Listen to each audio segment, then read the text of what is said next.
Jono says, what would be more important to a CrossFit athlete? To have your 1 rep maxes much higher than your ability to move percentages of that weight, or to have lower 1 rep maxes, but be able to be strong in lifting close to that weight for reps? All right, I'm gonna give you a short answer here and then we'll delve into the science behind this a little bit more. The short answer is you need to work more on whichever is the weakness for you.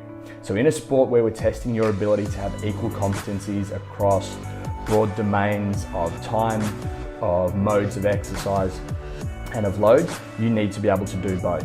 Whichever it is that's letting you down, whichever is your biggest weakness, that's what you need to focus on. That's the short answer. So that aside, what you're basically asking about here is you're asking about your neuromuscular efficiency. And this is a term used to describe our ability to either lift a lot of reps close to our max or not many reps close to our max. So to a large degree, your neuromuscular efficiency is predetermined. It takes the form of things like muscle fiber types, fast or slow twitch, and fiber colors, and also other factors in the neuromuscular system. And basically it works like this.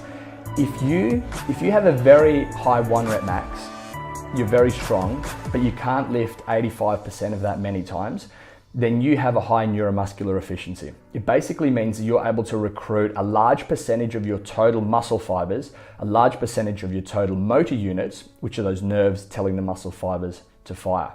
So this means that you can lift very heavy, you have a great 1 rep max, but because you're fatiguing so many of those muscle fibers straight off the bat, you're then not able to do a large number of reps at 85% of your max. So you've got a very high max, but you only maybe could hit 2, 3, 4 reps at 85%. However, if you have a very low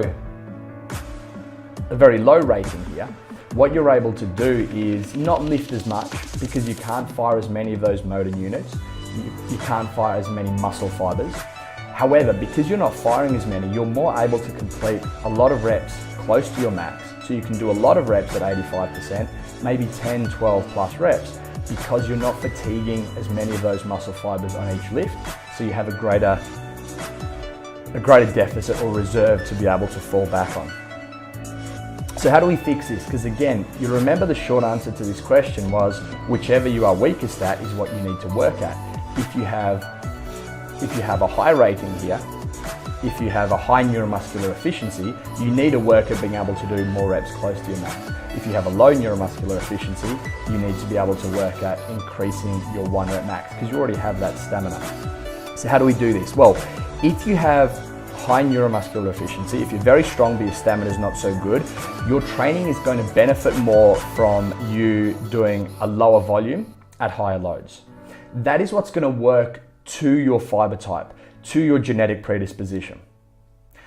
However, we don't necessarily want to work to your fiber type because you can create some changes. You can't change the percentages, or at least at the moment the research is telling us you can't change the percentages of muscle fiber type, but you can change how effective each type of fiber is. So if you're trying to create a specific focused athlete who's not a generalist, you would basically take advantage of that fiber type. You would take advantage of that high neuromuscular efficiency to become really strong. And you'd do lower volume, small sets at high reps. But that's not what we're trying to do. We're trying to create balance. So we're going to flip this round and say that if this is you, then maybe you need to be training at higher volume. So you need to be doing a lot more reps at a lower load. So we can start to switch this muscle fiber type and start to take you from high to low. Of course, if you have a low neuromuscular efficiency, you can do a lot of reps close to your max. If you want to improve this, if you're a generalist athlete, maybe a more endurance-based athlete, you would want to be doing higher volume at a lighter load. But again, that's going to reinforce what you already have. So if you can do a lot of reps close to your max, what you should be doing is the opposite. You should be doing a high load for low volume. And this way, you're working on whatever your weakness is. So again, let's circle back. Short answer to the question, you need to be working on whatever it is which is a weakness. So the question was, is it more important to have a high max or an ability to do a lot of reps close to your max?